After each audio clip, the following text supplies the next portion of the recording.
Welcome to the Multiply Your Success podcast, where each week we help growth-minded entrepreneurs and franchise leaders take the next step in their expansion journey.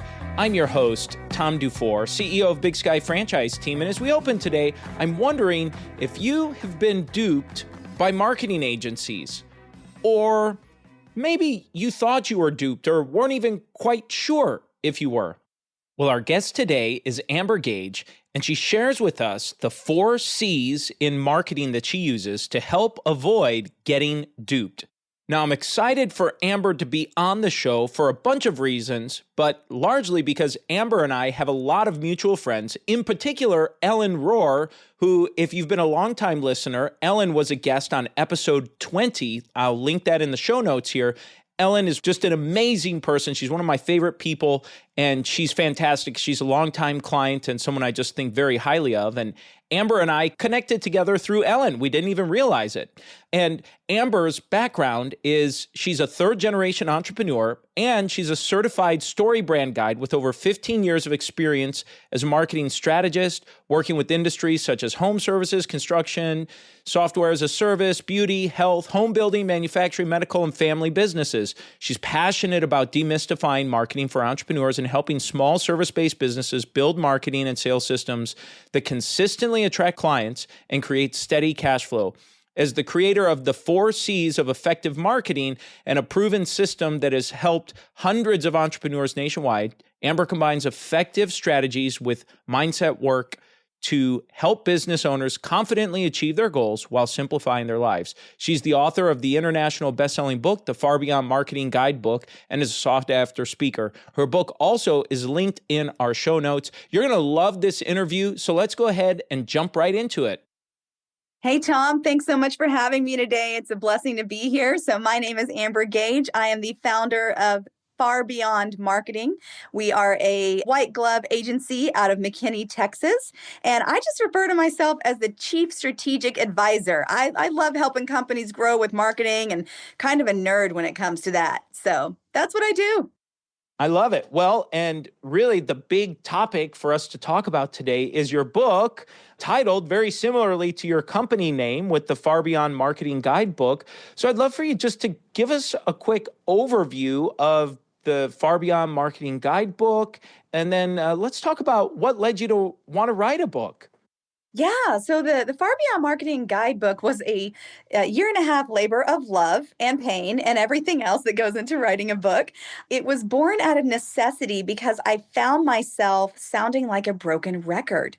Over and over again, I was taking the same approach with my clients when it came to cleaning up, streamlining, and optimizing their marketing.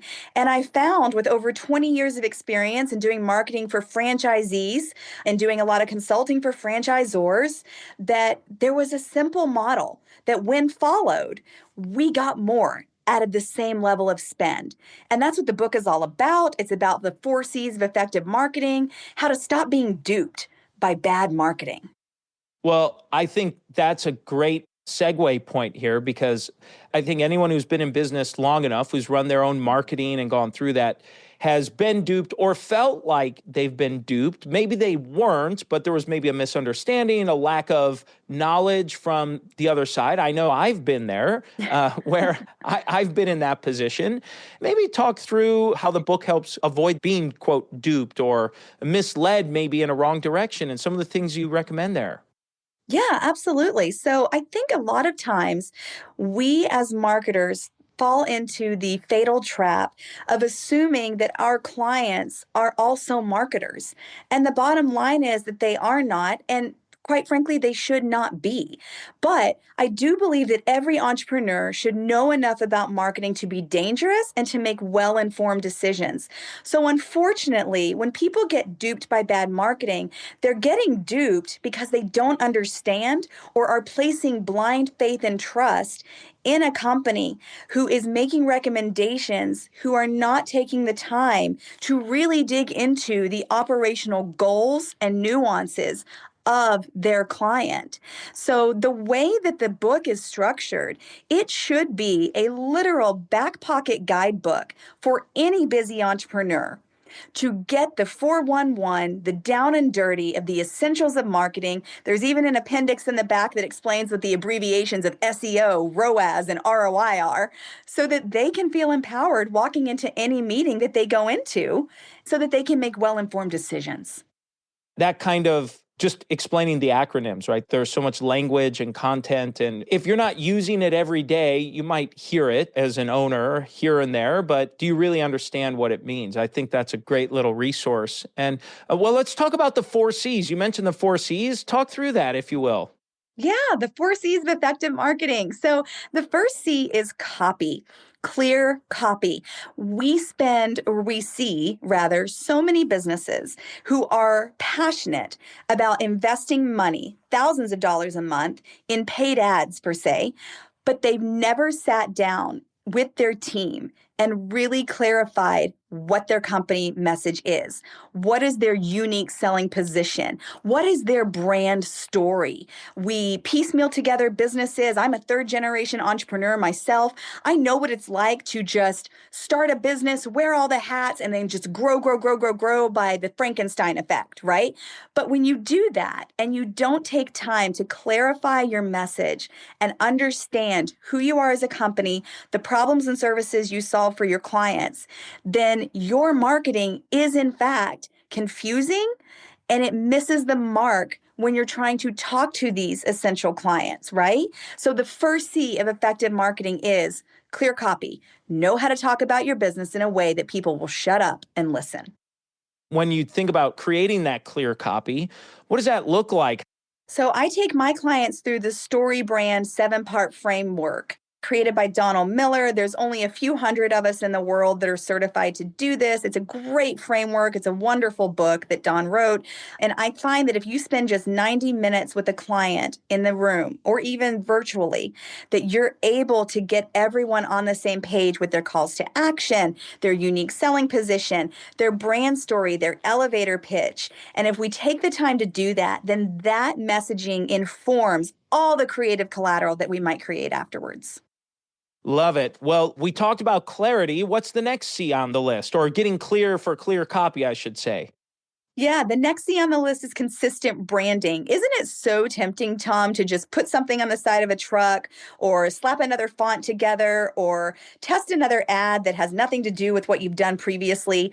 Consistent branding is key. If you confuse your clients, you're going to lose them. So making sure that whether you are at the ballpark with your kids sponsoring the Little League team, or whether you're networking at a chamber event, or whether you're at a workshop or a trade show, your branding is crisp and clean and consistent, and that you are putting it out there consistently wherever you are.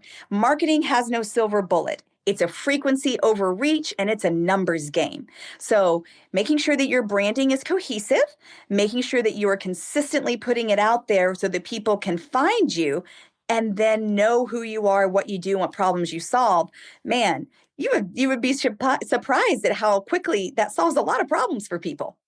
Definitely one of the things I've seen, and even working with our own clients, and even as an owner and an entrepreneur myself, the consistency, it's one thing to get it set up, right? Get clear, but then to be consistent with that branding and the messaging in all facets. Even I think of something simple like just a business card. You mentioned the decals on a truck, and then your business card and other little things that are easy to say, oh, well, we've had this business card and I don't want to change. Vehicles have been lettered and logoed and decaled, and well, it's fine the way it is. But what you're saying is that's wrong. It's not.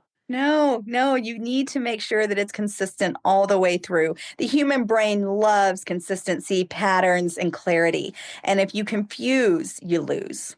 Well, let's talk about the third C on your list here. The third C is customer demographic. How tempting is it to make everybody your client? In the beginning, especially for small businesses, they are grasping at straws. They just want to sell something, whatever it is, right? If you need it, we'll do it. But the bottom line is that as a company scales, the more niche down a company is, the more perceived they are as the experts in their industry, and the more that they can charge. So again, don't commit the cardinal sin of throwing your marketing out there without knowing who your target customer is. And this goes beyond male, female, household income, household value, brand awareness. Although these are great things that I find many clients don't even know, you need to think about the psychographics of your target customer. Why are they buying from you? What are their motivating factors for doing business for you or with you? Honestly, Tom, it's so easy to get a snap study of a customer demographic. All we need is a database with a minimum of 50 records. We can show you exactly who they are, whether they're eating at Olive Garden or Chick-fil-A. Fantastic. And what have you found when you go through this exercise with some of your clients where I would imagine, I'm just curious, I'm thinking off the top of my head here, but you meet with a client and they think they understand or know who their customer is. They describe this customer or potential buyer, and then you run your analysis on this and you come back and it's different from what the leadership or owners think. So I just like, maybe just for an anecdotal example here, just to hear a story or two about something like that.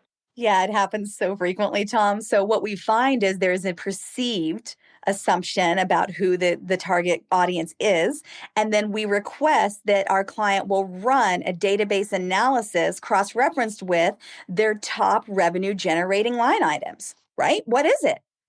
And when we see exactly what line items are being used to support the growth of the business, there's usually an aha moment, because the bottom line is your target customer is the one that's buying from you and buying the most from you. And it's not always who you think it is. Just because you want to be perceived in your marketplace with a great call to action or product or service that you as the owner are passionate about, it doesn't mean it's actually made a dent in the market, right? So understanding who your buyer is, what they're buying, why they're buying. And then what we find, Tom, is that the call to actions that are being used in the marketing currently really need to be adjusted to become much more appealing to the people who are actually making the buying decisions, because they may not care about donuts if they're buying donut holes, right? So we got to adjust these calls to action to appeal to the people that are actually creating the revenue. That makes so much sense. And I'm thinking about, sometimes I've seen this happen with either a marketing agency that is not going through a program like yours, or owners that get kind of this shiny object syndrome where they start chasing this new idea or this new thing that Yes. they want to go after, when the new thing is just a new, fun, and interesting thing for the owner, but it's Mhm. not actually what's producing or driving results into the organization. So, how do you work with an owner that comes in, or maybe the owner had worked with an agency previously that was kind of chasing after some of these dreams or visions? How do you kind of help rein it in and bring them back?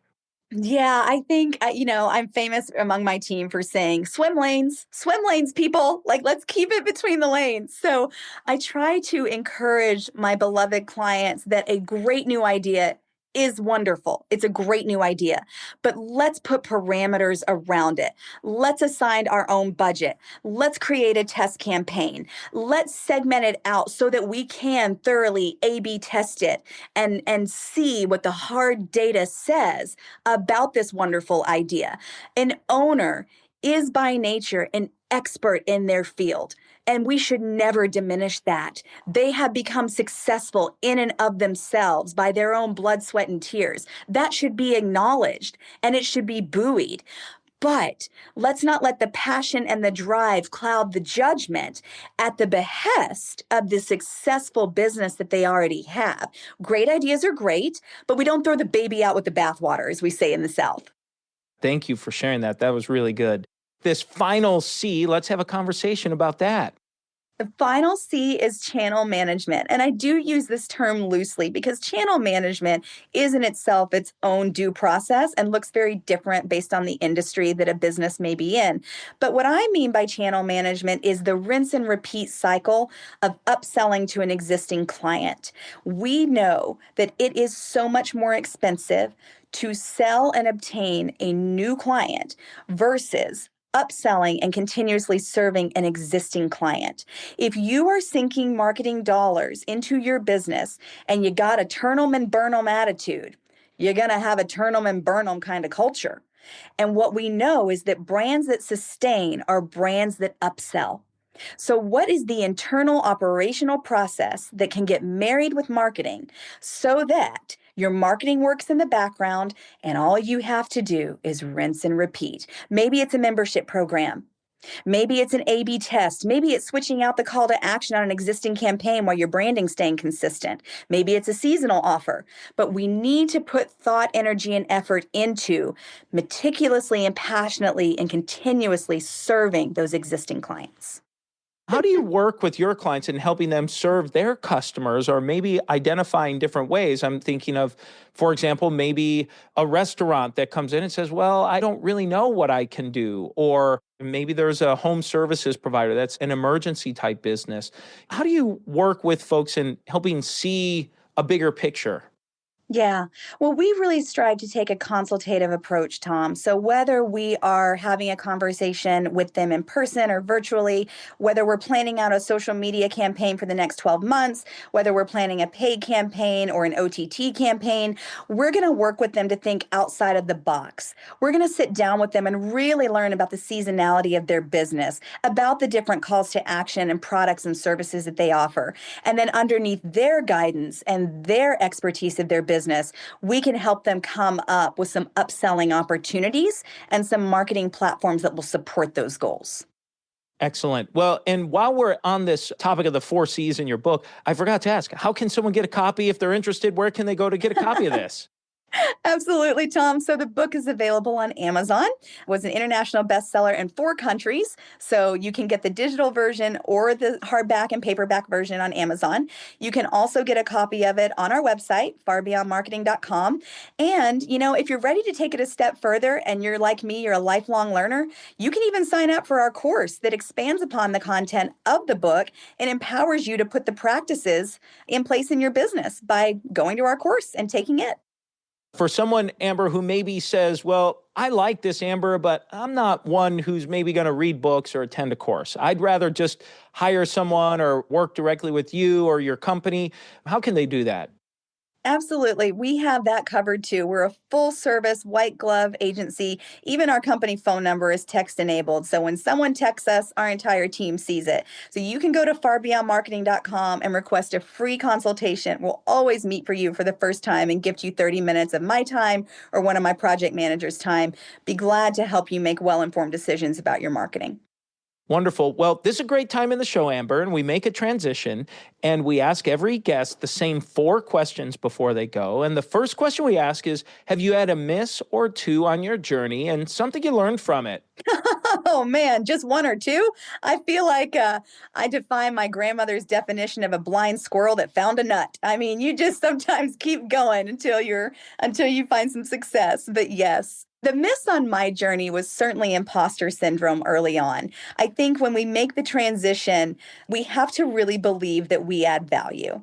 And it took a few years for me to find my unique voice, even though I had over 20 years of experience in marketing. So know that as an entrepreneur, there is room in the market for your uniqueness and lean into it and try and say no to imposter syndrome.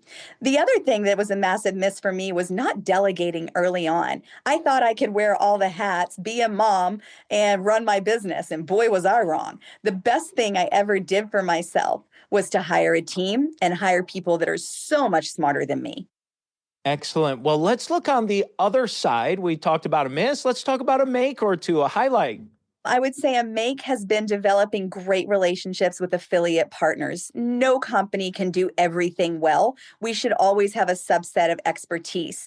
And I actually have a page on my website where I feature my affiliate partners. And I say, look, if you're a business owner and you're looking for these services, I'm not your girl.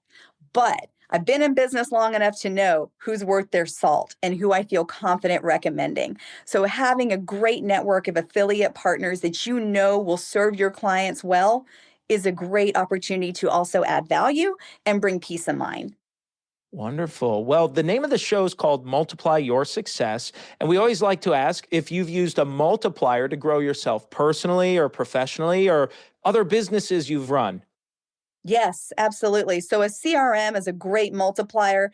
I love a great system. I'm a big proponent for saying systems over people. People come and go, but systems run a business. I learned that from my daddy. I love Go High Level. I love Asana. I love Slack. Any kind of platform that allows my team and I to work copacetically and is going to help my business run while I sleep, huge multiplier in my business. Well, the final question we ask every guest is, what does success mean to you? Well, I'm from Texas. And from Texas, we value freedom over pretty much anything else. If you've been to Texas, you know that's kind of our MO.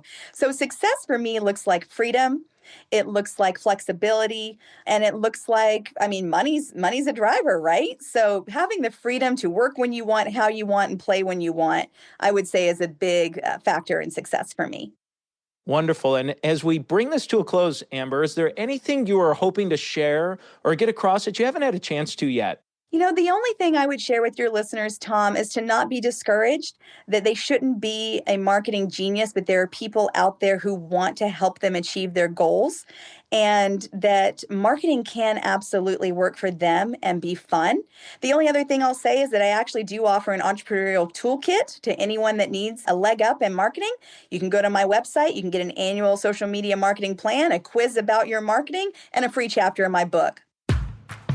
Amber, thank you so much for a fantastic interview. And let's go ahead and jump into today's 3 key takeaways. So takeaway number 1 is when she talked about the 4 C's of marketing that she talks about. Number 1 was copy and having clear copy. Number 2 is consistent branding. Number 3 is customer demographic and really being specific on who that customer focus is. And number 4 is channel management. And she talked about how upselling is so important. Takeaway number 2 is she said marketers oftentimes fall into the trap that their clients are marketers as well, meaning that marketers think that you, dear listener, happen to be a marketer also. And that in turn sets up a dynamic, which she, I think, is saying, because the marketers assume that their customer or their clients know more than they probably do, therefore creating a communication and knowledge gap. Takeaway number 3 is talking about upselling to existing clients again. And she made a really great comment that stuck with me. And she said, brands that sustain or endure upsell, meaning that they find other products and services to sell to their existing customers. And I think what she's saying there is you don't have to, quote, sell, unquote, provide solutions, provide it as a solution to your customer. And now it's time for today's win-win. So today's win-win came at the end when she said, really to me, to you, to anyone out there that's maybe had a not so great experience with a marketer, she said, do not be discouraged. There are good marketers out there like Amber and others that can help you. And so that's the episode today, folks. Please make sure you subscribe to the podcast and give us a review. And remember, if you or anyone you know might be ready to franchise their business or take their franchise company to the next level, please connect with us at bigskyfranchiseteam.com. Thanks for tuning in, and we look forward to having you back next week.